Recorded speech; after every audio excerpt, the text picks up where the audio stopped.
Donald John Trump, do solemnly swear that I will faithfully execute the office of President of the United States and will, to the best of my ability, preserve, protect, and defend the Constitution of the United States.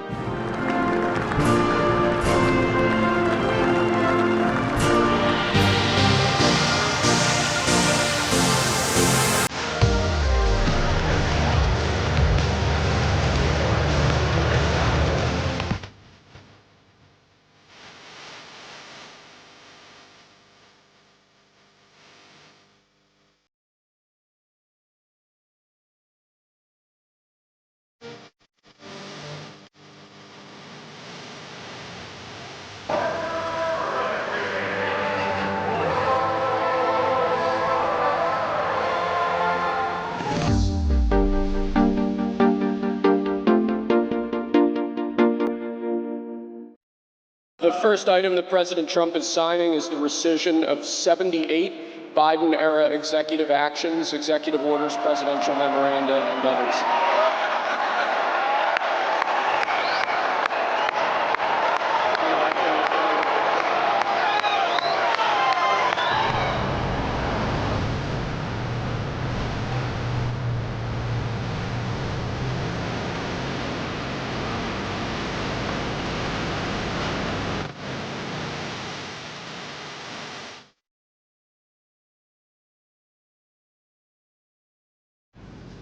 If the inauguration was a stage, Donald Trump was the performer. Ever the showman. The new American president did not disappoint. The only thing giving him a run for his money was his wife, Melania Trump's hat. We'll talk about that later on the show. For the moment, let's focus on Donald Trump. He kicked off his second term with fireworks and drama. Trump's first day in office had everything you would expect from him. He turned his inauguration into a full-blown reality show. He announced decisions and signed orders in full public view, and he did it from 3 different locations: the U.S. Capitol, where Trump took oath, the Capital One Arena, where he addressed a large crowd of supporters, and finally the Oval Office. The decisions came in thick and fast, with Trump showing off executive orders wherever he went. 6th. Could you imagine Biden doing this? I don't think so. I don't think so. Trump passed some 200 orders on his first day. He reversed 78 decisions taken by Joe Biden as president. He also issued multiple executive orders and proclamations. Tonight, we'll bring you the highlights, and we've shortlisted 5 on the domestic agenda, starting with the biggest headline: Donald Trump wants to end birthright citizenship. As of today, it's a constitutional right in America. Anyone born on U.S. soil, anyone born in the U.S. gets American citizenship. That essentially is birthright citizenship. Donald Trump wants to scrap it. He wants to exclude the children of illegal immigrants. He does not want them to have citizenship. And to ensure this, he has signed an executive order. It is a legally binding order that does not require the permission of the U.S. Congress, so it's a shortcut to implement policy. But it's also something that can be challenged in court. Listen to what Trump said. With these actions, we will begin the complete restoration of America and the revolution of common sense. It's all about common sense. Well, here's a common sense question. How will they enforce this new order? Can Donald Trump simply cancel citizenship with the stroke of a pen? Here is how the process works right now. When a child is born in the U.S., government agencies issue them a certificate. And this is irrespective of where their parents come from, who their parents are. Every child gets this certificate if they're born in the United States. Yesterday, President Trump directed U.S. agencies to stop issuing these certificates. And this order immediately triggered a legal battle. Lawsuits have been filed, mostly by rights groups. So we've not heard the end of this. And Trump is going after immigrants in more ways than one. He issued a number of orders to curb illegal immigration. That is the second highlight. President Trump has declared a national emergency on the U.S.-Mexico border. He has unleashed a sweeping crackdown. The U.S.-Mexico border is being sealed. The U.S. military could be mobilized. Trump has ordered more detention centers to be built and for mass deportations to begin. Again, the challenge lies in the implementation. There are roughly 11 million illegal immigrants in the U.S. today. Can Donald Trump simply round them up and send them back home? on cue. Rights groups are up in arms. They're mounting legal challenges. They're also protesting. There was a demonstration on the streets of Philadelphia yesterday, but the new American president is determined. All illegal entry will immediately be halted, and we will begin the process of returning millions and millions of criminal aliens back to the places from which they came. Like I said, he's made up his mind, and this was evident in his other decisions as well, like the presidential pardons. That's the third highlight. Trump has pardoned more than 1,500 people, including his supporters who stormed the U.S. Capitol 4 years ago. Yes, sir. First, we have a list of pardons and commutations relating to events that occurred on January 6, 2021.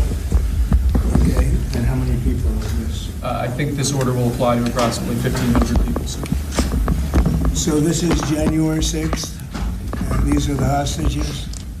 Approximately 1,500 for a pardon. Yes. Full pardon.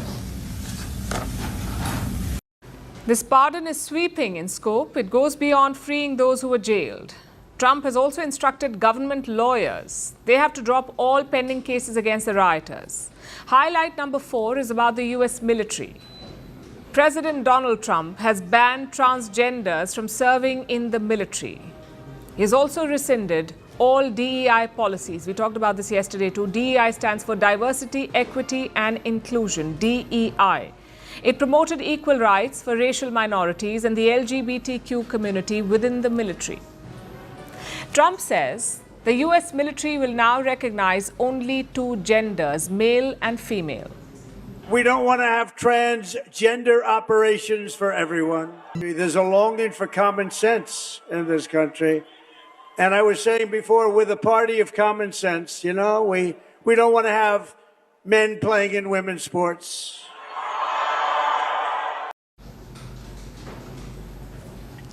Highlight number 5, inflation. Trump wants to bring America's inflation under control. He has issued orders to all government departments. They need to tackle inflation. These departments have been asked to take specific steps, like cutting regulation to bring down prices.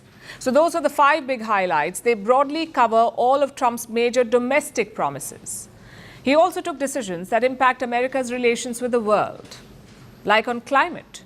Trump has again pulled the U.S. out of the Paris Climate Treaty. This treaty was signed in 2015. Trump walked out of it during his first term as president. Then Joe Biden took office and he reversed the decision. Now Donald Trump is back and the U.S. is out again. Climate action is a ping-pong ball in American politics. The U.S. is also withdrawing from the WHO, the World Health Organization. Trump says they're just fleecing America. He has also reinstated Cuba on America's terror list. As promised, Trump has delayed the ban on TikTok, but conditions apply. He has set a 75-day deadline for TikTok to figure out a new ownership structure. Essentially with TikTok, I have the right to either sell it or close it. And we'll make that determination. TikTok is largely young people. I guess I have a warm spot for TikTok that I didn't have originally. So if Trump has his way, the U.S. will have 50% ownership of TikTok and some new names on its maps. Because President Trump wants the Gulf of Mexico to be called the Gulf of America and Mount Denali, which is Alaska's highest peak, to be called Mount McKinley. Obama, as president, had named the mountain Denali to honor the indigenous people. Trump has reverted it to McKinley, who was a businessman, politician, and expansionist, and Trump's personal hero. That's a lot of moves on day one. Trump had promised shock and awe, and he is delivering. He's also tweaking how the U.S. government works. Trump has cancelled work from home for government employees. He's also ordered a hiring freeze in the U.S. government. 4 officials from the Biden administration were sacked, and Trump did this through his app, Truth Social. That's how he fired them. He's also suspended U.S. foreign assistance. He wants to review all foreign aid commitments. Basically, he's put his stamp on the government almost immediately. At the same time, he's also avoiding some issues like tariffs. Remember, he made a lot of noise on tariffs earlier, but after taking charge, he made no big announcement on that front, although he's not letting up on the threats. We're thinking in terms of 25% on Mexico and Canada because they're allowing vast numbers of people. Canada's a very bad abuser also. Vast numbers of people to come in and fentanyl to come in. When do you think you would enact those? I think February 1st. So, what do we make of all this action? What does it say about Trump 2.0? In his first term, he was a complete outsider, unfamiliar with the inner workings of Washington. This time, Donald Trump knows the lay of the land. He's operating like a sniper, targeting the old guard, one shot at a time. From breaking news to the day's biggest controversies, shedding light on the world's top headlines, detailed analysis on the stories that matter the most to you.